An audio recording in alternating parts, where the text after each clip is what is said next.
Hello everyone, welcome. Today I'll be going over all of my Inktober 2019 pieces. I'll also be going over my process, how I come up with ideas, how I thumbnail, how I sketch and ink, and finally color to get to the finished piece. Now for Inktober 2019, which is my first ever Inktober, I decided to use Nikolas Tower's Obscutober list, which is a list of 31 obscure words.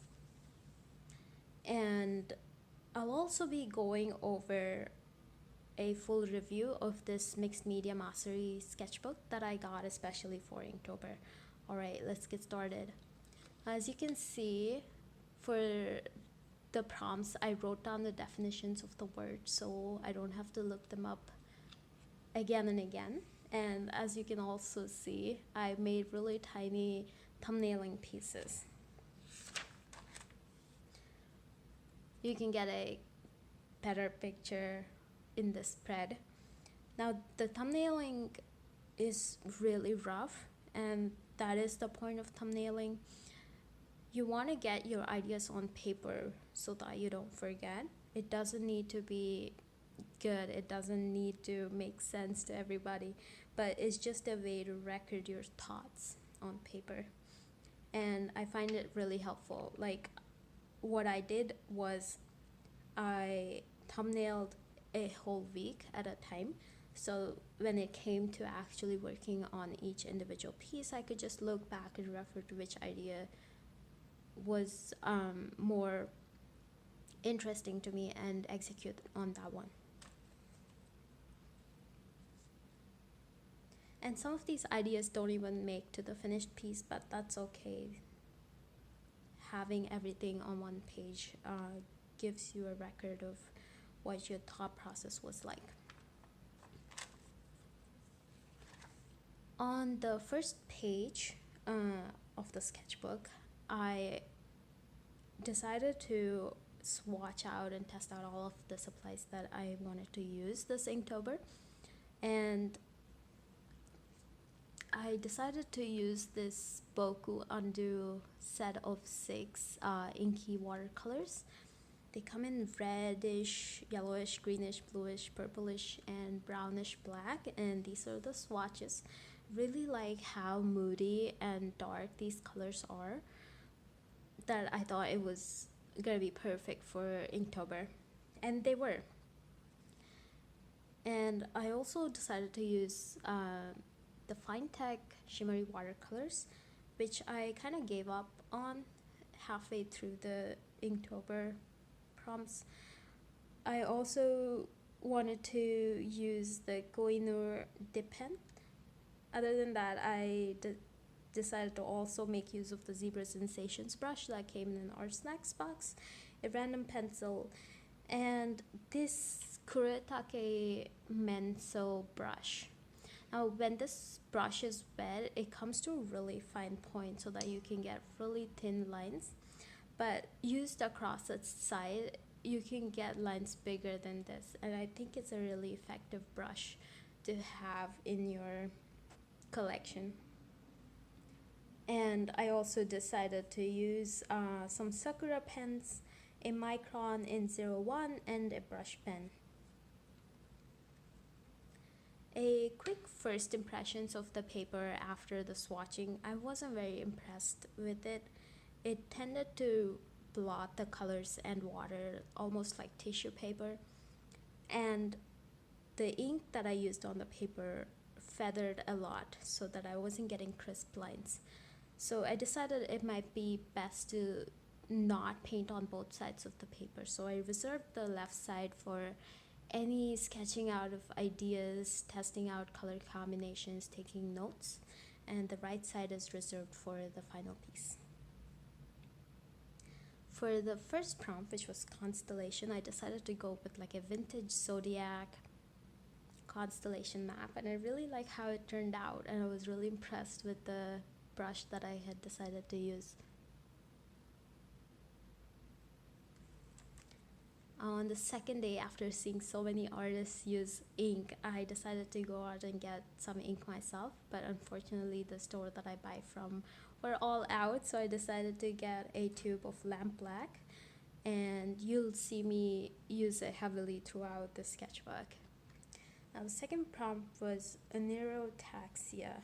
I hope I'm saying that right, but it means the inability to differentiate between dreams and reality.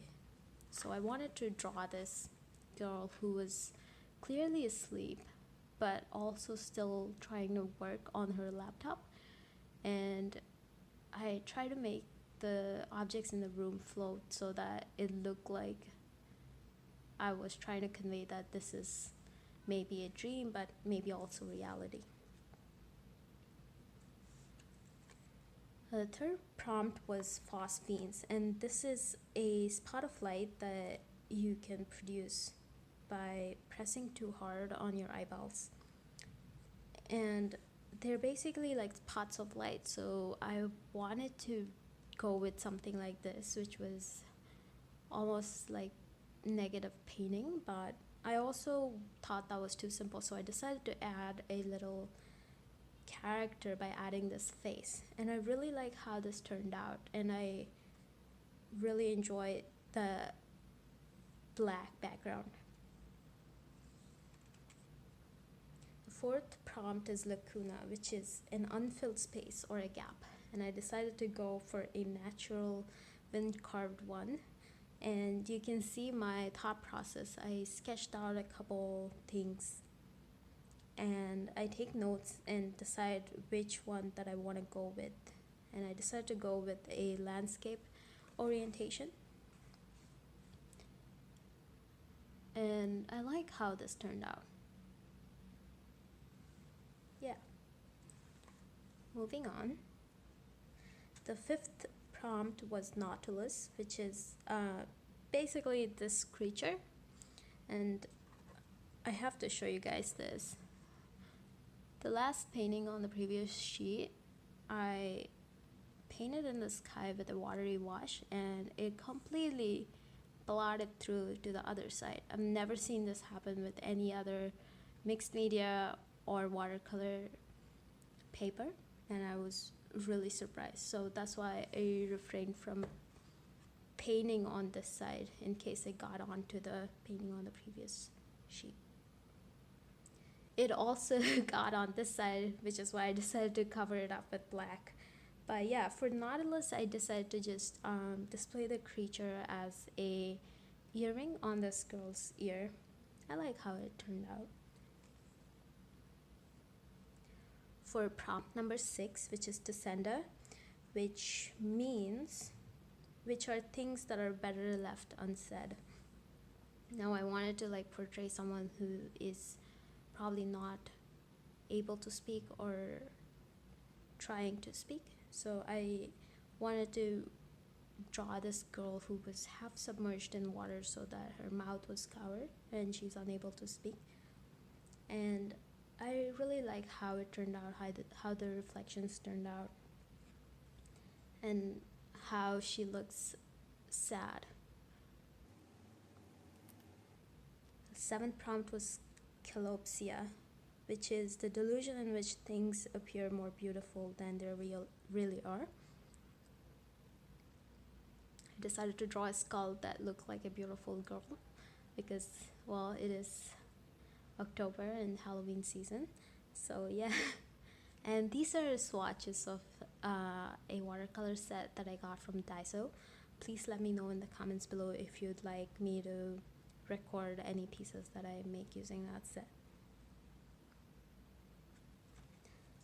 The next prompt is paroxysm, which I believe is a sudden attack or violent expression of a particular emotion or activity.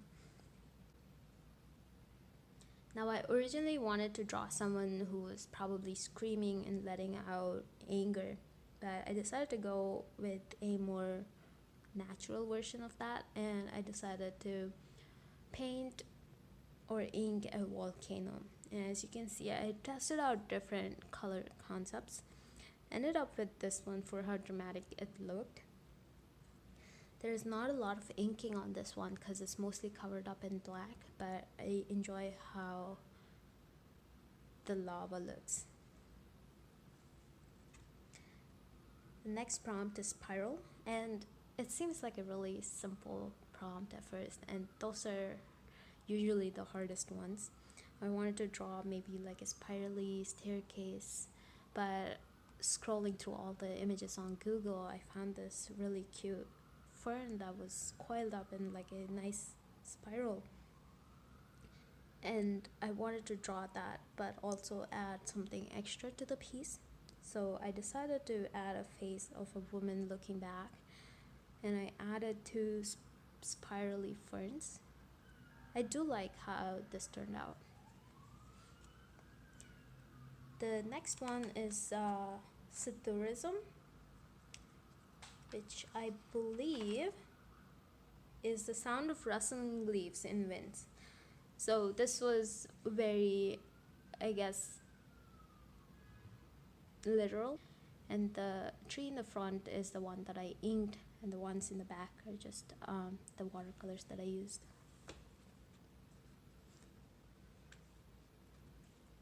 The next one is waves, and initially I wanted to maybe draw a girl with her hair, but her hair replaced by sea waves, or just the sea waves themselves. But in the end, I decided to go with a cross-section look with sunfish because they're cute. Yeah, if you have seen my Instagram post about this, I originally had a blue sky, but I decided to block it in with black to bring out the sunfish and also the waves. The next one is Nefe Labada, which means someone whose head is up in the clouds, or a cloud walker. And it is a very obscure word, and yeah, I like how this turned out. I was deciding if I wanted to use the brush pen or the micron pen, but I ended up with the micron pen for how delicate it looked. This is a piece that I enjoyed working on. The next one is Lotus, which is also very obvious. So yeah, I decided to draw a girl with a lotus leaf and a lotus on her head, almost like a beret. Yeah, I like how it turned out. I think this was the first piece where I felt comfortable using the brush pen. The next one is Dormi Veglia. I hope I'm saying that right, but it means to be half asleep or drowsy. Now I wanted to draw this girl carrying this blanket, walking on the street to catch the sunset or sunrise, probably sunrise, because that's when people are still asleep. But I covered up the blanket because it didn't turn out too well and it was too late to fix it. But I do like the gradient and how this piece turned out. The next one is Petrichor,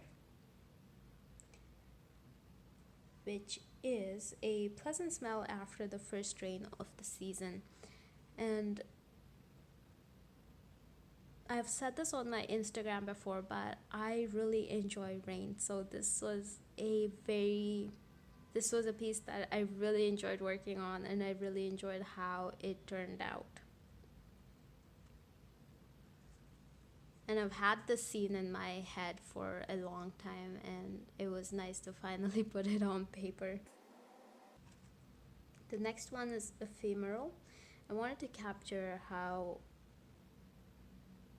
ephemeral life is. So I decided to create this piece where there's a dead bird, but there's also like new life sprouting around it, the mushrooms and the new grass coming out.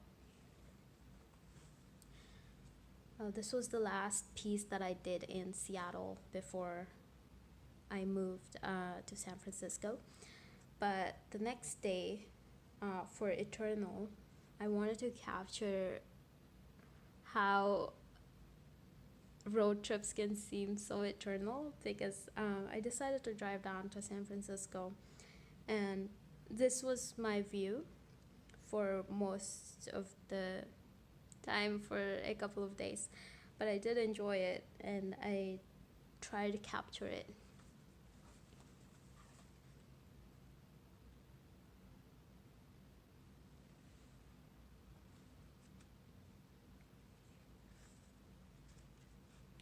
The next one is monachopsis. I hope I'm saying all of these words right. It means to feel like being out of place. And this immediately brought to mind a little plant that I used to spot in a pothole in Seattle. And I wanted to draw it because it felt so out of place. It was still like struggling to grow with the resources that it had, but it kept getting shorn off on the top by all the cars that were driving across it. So, yeah.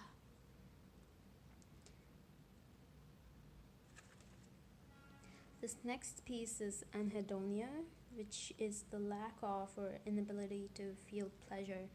Now, I wanted to draw this girl who looks sad,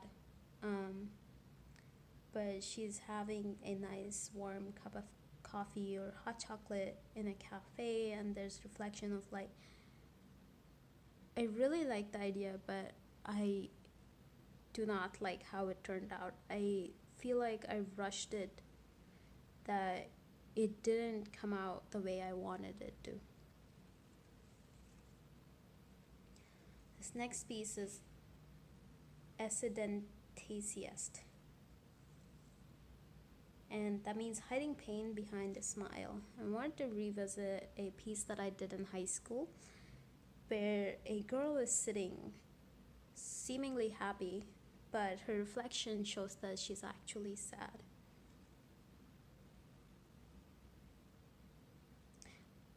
Do like how the gradient in the sky came out. This next piece is solivagant, which means rambling alone or solitary wandering. I want to draw this piece using Jackson's Quinn Gold, and I've been really enjoying working with Quinn Gold recently, so I decided to make a piece with mostly that color. The next one is disenthrall, which is to set free, and this one was quite obvious to me.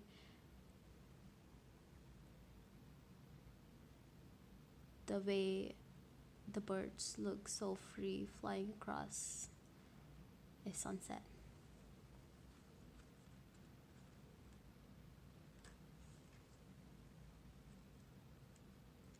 Next one is analome, which is, I believe, a Buddhist symbol. It represents the path to enlightenment, and I wanted to represent it literally with all the twists and turns you take in life. But I don't like how the final piece turned out because I went with really curvy roads instead of more natural looking curvy roads, I guess. This next piece is one of my favorites as well. It's ataraxia, which is a state of serene calmness. And I really like how calm this mama monkey looks as her baby monkey is like excitedly screaming. But I really enjoy how the background turned out, and I feel like that is because I took my time with it and I made conscious decisions as I painted it. The next one is seahorse, and again I went with the most literal representation of it and drew a seahorse. I like how it turned out, and I like the color palette that I used. The next one is bocchetto, which is gazing vacantly into the distance. And yeah, I hope that this piece captures exactly what that prompt means.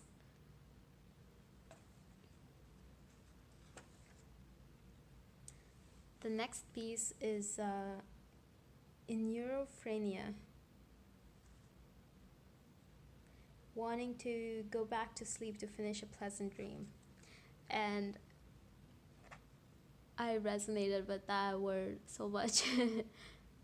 And I drew a girl sleeping, and it's still dark and the stars are out, but she's clearly dreaming with like wisps of smoke or clouds.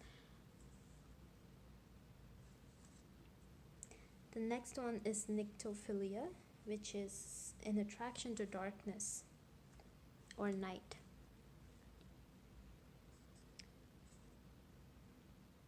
So I went with the first thumbnail, which is glowing feet in like a dark forest, and I have to say that I really like how this turned out.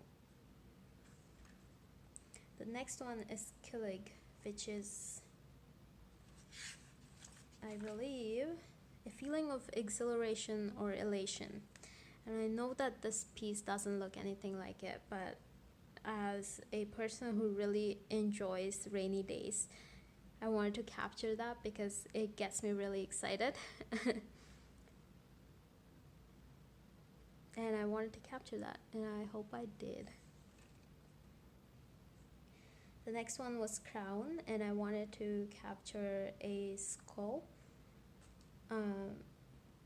with a crown of candles, and that looked too boring, so I tried to add other elements into this piece. Maybe this glass of wine or a bottle of wine, a globe, some beads, some letters.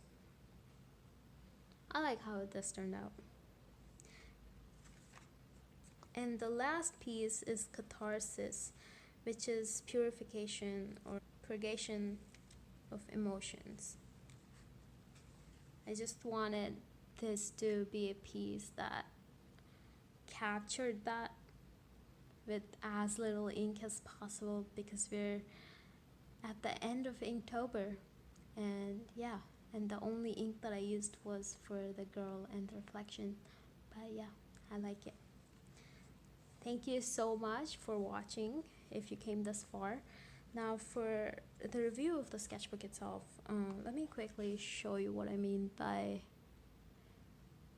the way it feathers. As you can see little spots of watercolor that bleed through, that I believe is being caused by the sizing of the paper, which is probably degraded since the manufacturing of this book or paper.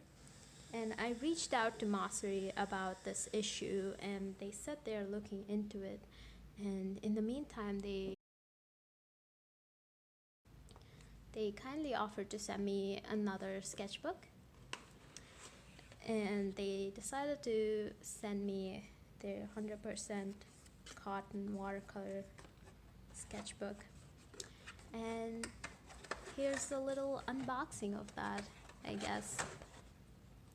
So yeah, stay tuned where I fill up this new sketchbook with more paintings, and I'll be, of course, posting all of the finished pieces on Instagram. So thank you for watching, and please like and comment this video if you enjoyed watching it, and I'll see you in the next one, where I believe I'm doing a landscape piece and some cloud studies. So I'm excited, and I'll leave all the links to materials and people that I mentioned and my social media handles down in the description below. Yeah, thank you for watching. Bye.